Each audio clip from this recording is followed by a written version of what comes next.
Today we're going to be building a race quad, in particular my 2020 racing setup. As you can see here, I have this guy done. I went ahead and just built this guy so I knew what I was doing, figured out how I wanted to run things, and now we're going to duplicate it on this set of parts for the video. So real quick, let's go ahead and run down the components that we'll be using. For the frame, it's the 533 switchback. I have an entire review on this that goes very in depth with pretty much all the nuances and cool features of this frame. I'll link that below. You can check that out if you want. For the motors, we're going with the iFlight Sing 2207 1900 kV here with this very, very nice red detailing. The ESC is the iFlight Sussex 40 amp mini 20x20 here. For the flight controller, we'll be using the Tiny's LED's Unity F7, which is a very, very cool flight controller with built-in pit mode that switches on and off the VTX, as well as it has mounting holes for the Nano VTX and the Nano receiver that we're going to be using to mount directly on here, which is very cool. Speaking of the receiver in the VTX, we're using the TBS Crossfire Nano and the TBS Unify Nano Pro 32 video transmitter. Some of the very best gear from TBS, and of course with the Immortal T for the receiver and the TBS right-hand circularly polarized antenna for the VTX. And last but not least, we're going to be running some Tiny's LED Rainbow 5V addressables here. Go ahead and break these apart. So there we have the two individuals, and these are just going to run under the arms and plug onto the flight controller, so we can change the color and switch these on and off very simply. As you can see on this quad, this is where I run them along the back, and this is super helpful for races to tell who you are and hopefully have other people avoid you instead of hitting you, as well as for spectators. It just makes it much, much nicer. And last but not least, almost forgot it, it's so small, we're going to be using the Foxeer Nano Predator version 4 here, which is a really small 14x14mm nano camera, which fits right up in front of this nano-only frame. So that was just a quick rundown of all the components we're going to be using. Let's get right into it. So first up, we're actually going to be starting on the flight controller because some of the liquid electrical tape that I'm going to be using takes a while to dry. So once we finish this up and get it ready, we can just leave it sit and work on the rest of the frame, including the motors and the ESCs. So I'm actually going to start with this first. I'm going to go ahead and take the smaller set of pins that comes with the flight controller and the VTX and cut these in half, since we need two sets of 2. And then for the receiver, we can just use the standard larger 4 that comes with it. This flight controller has holes for direct mounting the VTX on top like this, and the receiver on bottom like this. Before we go ahead and do that, this is where I like to conformal coat everything, because once we add the receiver and VTX, it's going to be a little bit hard to get the brush underneath there. So I'm just using some MG Chemicals Silicone Conformal, which is the most popular brand. And I'm just going to go ahead and generously apply to the electronics here. And now with this stuff, you pretty much can put it just about anywhere. The only places you want to avoid is like the inside of a USB cable, or the USB connector, obviously, because if you coat that, when you plug it in, it won't make contact. If you get it on the pads and such, it is fine, because the solder, the heat will just burn it right off. So I'm doing the bottom of this ESC now, and the other place you want to avoid is on a boot button, like the flight controller button or the VTX button, or on the receiver, because it'll go in there and harden up, and then you won't be able to use the button anymore, and you will have to replace it. So that's good for the ESC. I'm just going to go ahead and set it somewhere. And try to do your best not to breathe this in. It has various carcinogen warnings on it. So just don't be huffing it over in the corner. Be careful here not to get that bind button. So there we go. Now we can do the other side. See that nice big F7 chip. Make sure to get all those pins. And this will just help if it's raining or it's just moist outside, or you crash in a puddle or the snow. And there we go. We're going to give this a few minutes to dry. It does not take too long. Alright, so the flight controller conformal coating has dried enough that we can work with it. So this is the top side with the USB connector here on the right. This is forwards this way. So the VTX mounts right in the back. So I'm going to go ahead and put these pins in, and you want the shorter side to go down in with the longer side sticking up. Just like that. Set this down, and I'm going to solder these in place here. Now, of course, if you don't want to direct mount, you could use wires here, but it is completely set up for this, so that's how I'm going to be using it. So I'm just going to go ahead and touch the pad and the pin and apply heat and solder at the same time. Make sure it flows on that ground. That's going to be the hardest one to do. There we go. And these are really small, so I'm going to inspect it up close. Everything looks good there on those. So then we turn this back over, and the Unify will go right here. And this is your 5-volt ground, your video, and your smart audio for your 4 connections there. And that'll just sit like that on the top. Now the Unify Nano already has some black protective goop on it over everything that is conductive and fragile, so you don't really need to protect this on the receiver. I did conformal coat that as well, trying to avoid the bind button. And for this, you don't really need to do anything else. I'm just going to go ahead and solder these pins here. What I like to do for this is get a little bit of solder on it and just check and make sure everything is lined up how I want it, and then since there's only one joint, I can adjust it pretty easily just by reflowing that one. Looks okay to me, doesn't have to be anything special here, so now I'm going to go ahead and reflow all the other pins. Once again, I check them up close just to make sure everything is getting good contact and nothing is bridged. It is a little bit angled here, but there's no problem in that. And since we don't want these pins sticking down because that's going to impede our top plate here, I'm going to go ahead and use my side cutters and snip these off pretty low to where we soldered. And I'm going to do this in the trash can since these things are going to fly at approximately 647 miles an hour. So there we go, that is the VTX mounted. Now I'm going to turn it over and do the same thing for the receiver. The pin holes are on the bottom here, and we're using this one. So make sure you put this downwards and go ahead and set it like this. Can flow one of the holes here. Check to make sure the pins are straight. I need to move them just a little bit.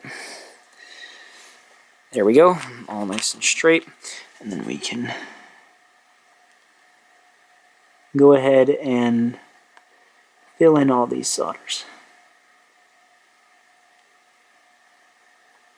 There we go, and of course the ground on the end is going to need a little bit of extra heat and time since it has to help saturate through the rest of the board.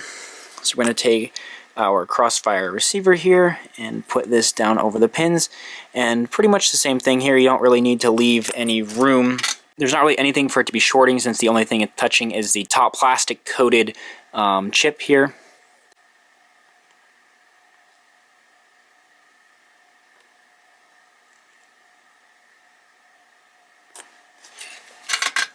There we go, we once again have nice joints, and I'm going to trim the pins in a similar fashion.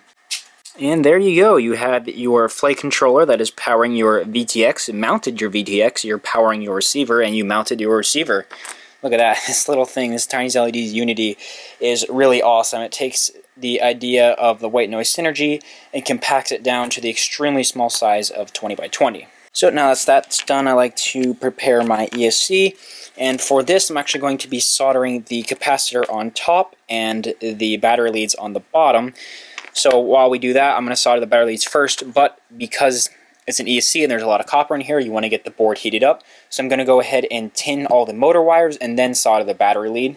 And the capacitor that it comes with is a little 50 volt, 470 microfarad cap here, which is nice that it is 50 volts, not 35. That'll handle 6S better with the voltage spikes. I'm just tinning the ESC here, and you might also notice that I removed the little M2 gummies from the holes, and that's because the gummies are meant for M2 screws, which I'm not going to be using for my stack. I wish they were M3 sized holes after the gummies, but that's not how this ESC is. I guess it's too tight here. So I have to run it without the gummies because the holes are still M3, so I just put them directly onto the nylon standoffs or the nylon stack screws, and it works just fine. And then the flight controller will be soft mounted with the gummies. Okay, so there we go. We went ahead and pre-tinned all the motor outputs. Now we can do the top of the battery pads, starting with the positive. This will be the side that we solder the capacitor on. Capacitor. Okay, there's that, and now we can do the side we're going to do the battery lead. Now these pads aren't huge. You gotta be a little careful not to bridge things here. Okay, there's that. Let me look at my other quad and see how long of an XT60 lead we need. Looks like right about there should be good. We're going to go ahead and strip and tin these wires, of course, using the side cutters. Give them a little twist to make sure there's no random strands in the way. And I have my iron at a decently hot temperature, around 380 Celsius, since we are working with 14 gauge wire here. Just make sure the solder flows all the way through. Gets a good pre-tin. That's why I like to try to get the iron underneath the wire so the heat flows up through. It helps heat it faster and more evenly and prevents the flux from all burning out and you getting a cold tin there, which is going to lead to a cold joint once you solder it. Positive on this side, and I'm using the frame to help hold it here. You got to be careful though that you don't melt these nylon screws while your iron is in here. Just pressing that against the pad, and that's a pretty good connection. However, I see it's a little bit cold and there's not solder completely everywhere, so I'm going to go ahead and tack on a bunch of extra here, but I'm not reflowing the entire joint because the wire would fall off. So now I'm going to go ahead and restabilize the wire and then reflow it, and we should get a nice clean joint here. And you can't really see it because the lights are so insanely bright, but that turned out pretty well. Alright, so there we have that XT60 soldered on, so we can go ahead. Oh, this board is toasty. We can go ahead and turn it over and place it back down. That's part of the reason why I removed this press nut, as I explained in my frame video, since I run the XT60 underneath, kind of almost in the center of the pad. Since they have a hole, I press those in. And then while we have it, I'm going to go ahead and reflow these wires from the top just to make sure that they connect. You can see there's a gap on this side, so I'm going to go ahead and fill that in. See, I've done that there, and that should be extremely strong. And we can go ahead and put this back on right side up and take our capacitor. Now for this one, I just like to give the legs a little bend like this, and then you can go ahead and trim them. They're pretty soft metal here. And I'm going to give them a little bit of tin. They do take some solder on them. Make sure the pads you have on the board are still nice and warm. So you got to do this kind of quickly, and they can go ahead and flow the capacitor down onto it.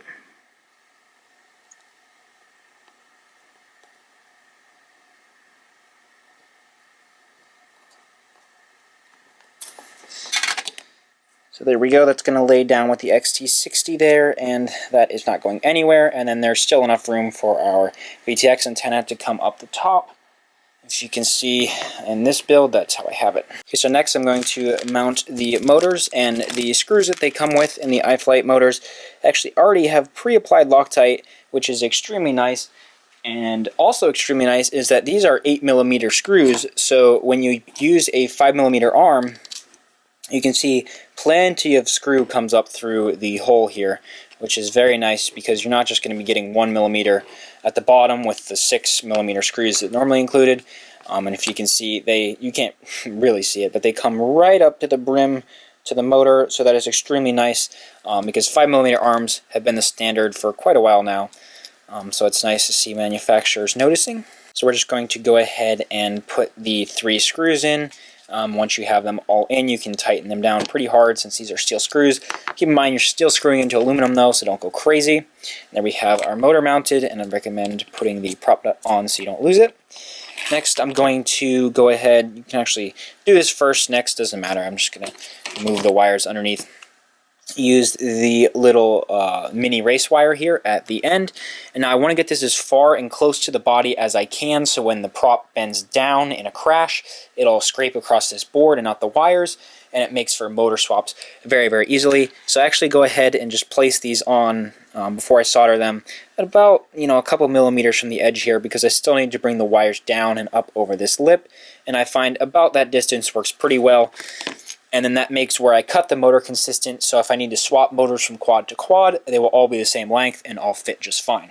So to attach the race wire, I use some extremely thin double-sided sticky tape, 3M here. It's actually quite expensive, quite hard to find. I'll leave a link on Amazon down below. But this stuff is extremely thin. It's not that thick stuff that's ugly. If you follow me for a while, you know I like keeping my builds nice and aesthetically pleasing. So I'm going to go ahead and cut that piece on and then peel off the backing. Make sure the arm that you're putting it on is clean. Then I'm going to go ahead and press it down, and the arms and the race wire are both the exact same diameter or same width here, so that is very nice that it fits. It looks pretty cool when you have all four on. So next, we're going to zoom in a little bit here. For soldering the wires on, I've been preferring to do it this way. So I go ahead and mount the motor and race wire, and then I stretch this out straight. And then seeing where the pads are, I'm going to come back about 0.5 millimeter from that. And then I'm going to make a little indentation with my razor blade, and then I go ahead and trim the wires right there. And then you're going to want to save these, of course, because we still need to go from here to the ESC. And then it's the standard drill of stripping and tinning these. Okay, now I'm going to go ahead and tin everything once again. Be mindful where your iron is. I'm pretty close to my stack screws, and I burned plenty of them, melted them, had to swap them out. Is a disadvantage of the nylon, so just be cognizant of where your iron's at. And I'm going to go ahead and tin up the race wire pads. You don't want to go too crazy on these. A medium amount on both works better than a small amount on one and a large amount on the other. Make sure you have plenty of flux in there. And I can take my pliers or any kind of tool here. This is quite hard to do with the camera in the way, so these joints might not turn out the best. I'm going to go ahead and melt that down.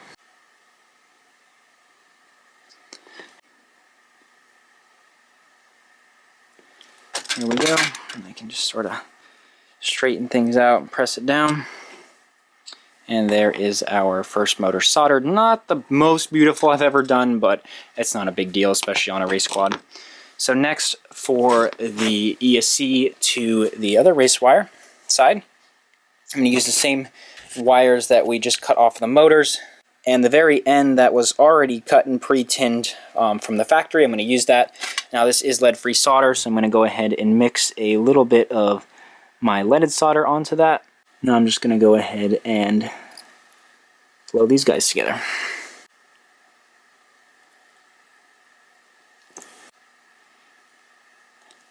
And there we go, those are those three.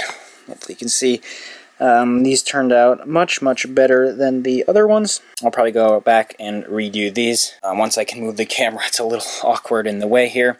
So now we can go ahead and move these guys out of the way. So this wire I'm going to run just right here. I'm going to bend it left a little bit, just a pattern I like. Move it towards the pad. This one I route directly onto the first pad. So after we trim and tin that, we can go ahead and solder it down. I just like to go flat straight off the end here.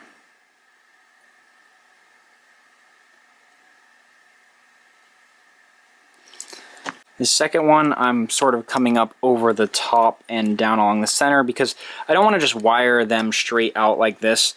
I just find it extremely ugly, and then they are more likely to get hit in the crash, which is why I prefer to do it this way. So I'm just going to give it a little bit bend over the top. Slide that down, whoops. I'm going to cut that there, and I've always, when cutting wires, it's best to leave a little bit of slack, because you can always cut wire off, but you can't add it, at least not easily, and especially not in these small amounts. And we can go ahead and solder the last two connections together. Made that one a little bit too long, so we can just kind of press that down. And there we go, that is the first arm complete with the motor to the race wire and the race wire to the 4-in-1 ESC. So let me go ahead and finish the other three. Alright, so I made some progress on the build. Let me go ahead and take the flight controller off so you can see the ESC. Got all 4 of the motor corners wired up to that. As for this cable right here, this actually comes with the ESC, either the ESC or the flight controller. I don't remember which one it was, but the one we want here is actually the straight cable. Well, it's technically not straight. Let me take out the bottom here so you can see it. One side, it's completely straight across, but that is with one side down and one side up on the connectors, so they are flipped there. That's going to be important because this is going to go right into the flight controller. Because of the plugs being on the bottom of both of these, when you look at the diagrams, it can be a little confusing, so you have to be careful. So you want to make sure that you have this cable here with the little pin sides up. This goes down into the ESC. That sits right down in there. And then the other side, which is flat on top right here, is going to go into the bottom of the flight controller. So if you're looking at it like this, the left should be the ground, which is the black and red, and it should follow black and red straight over.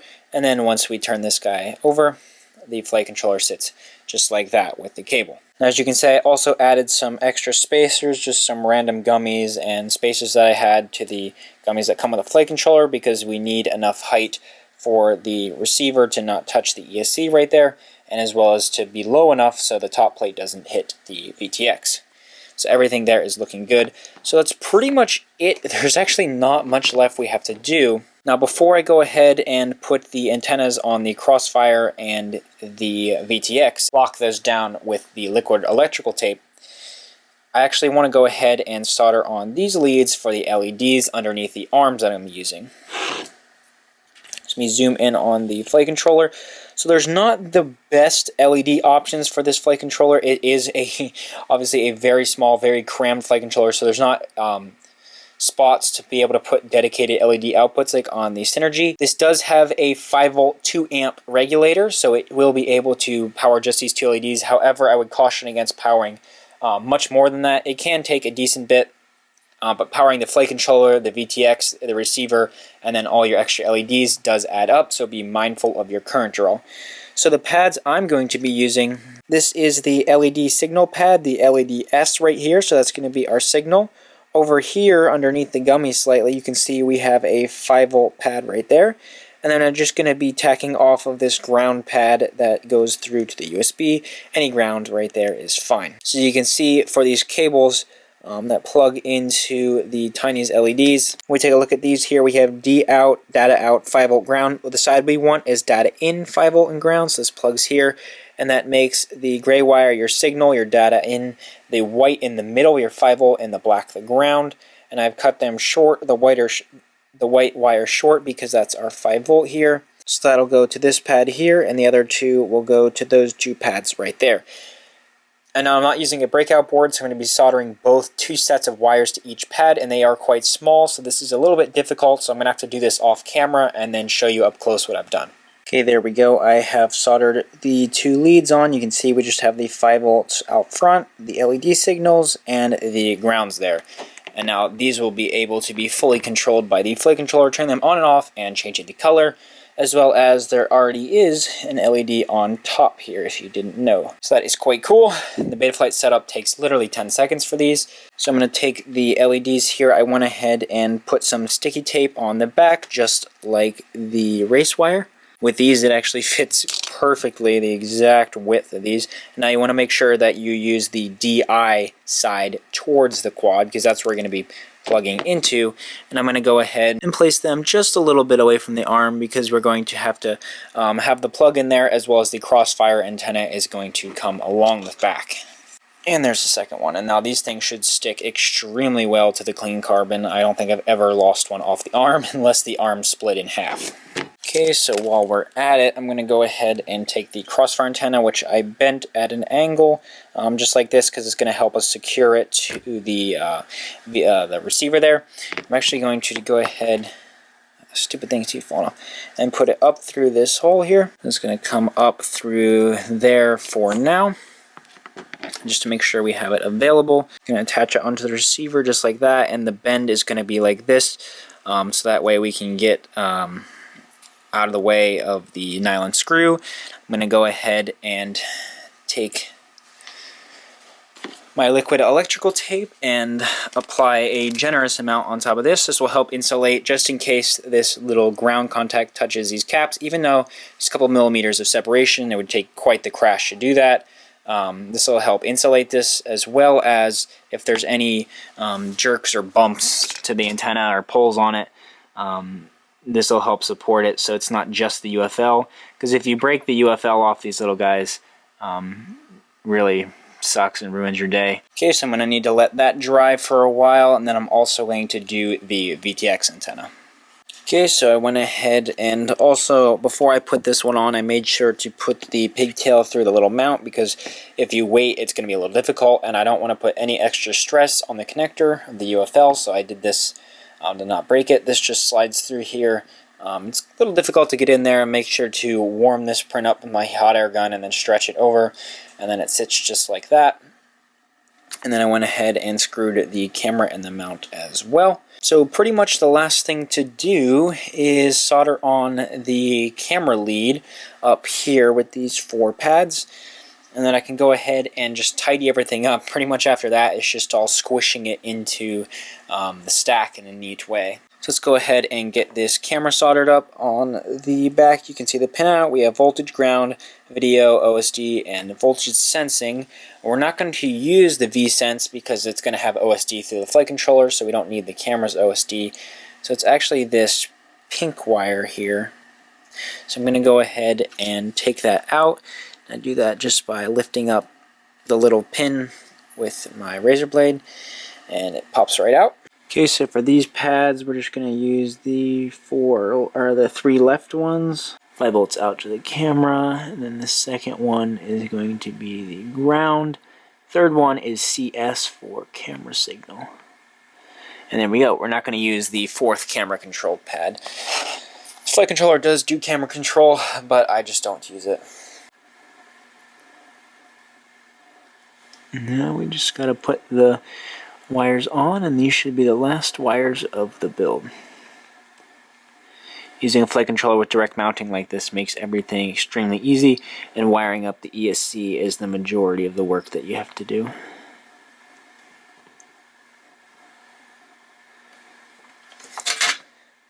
Okay, there we go, and I'm just going to give this a twist, holding at the base to help protect these. There we go. I'll also twist this little extension because this just stays on the quad, so you can plug in if you ever need to change your settings, or you can hook up the camera control if you want to do it that way. So as I mentioned, pretty much the rest of this is just me squeezing it all together, so I'm going to go ahead and do that. I'm going to put a couple zip ties. I'm going to zip tie the Immortal T in the back, as well as the XT60 lead. Alright, and there we go, we're fully done. Let me just screw on the little TBS antenna and get a look at the inside. I just kind of routed things, twisted them back and forth, such as the crossfire antenna and the VTX antenna in the back, as you can see, to get it to fit. There's no real specific way I did it, but everything is nice and clean overall for the amount of stuff that's in that tiny little stack. And of course, we got to put the tiny LED Kevlar metal solid piece buckle strap on. This only has room for 1 battery strap. It fits between the stack screws, so you're going to need a 16mm wide strap like this one. There we go. And we can set it next to its brother. They now have twins. It's the first one I built, and of course this one is the one we just finished for the build video, so actually be an interesting little thing. I built them exactly the same with exactly the same parts, so I wonder if they weigh the same. They have everything on them, so let's test the first one again. So it's 261 flat, and this new one is going to be 260.3. Hey, I made it a little lighter. I must use less solder or something. Or maybe it's the blue print versus my own red print. Not sure.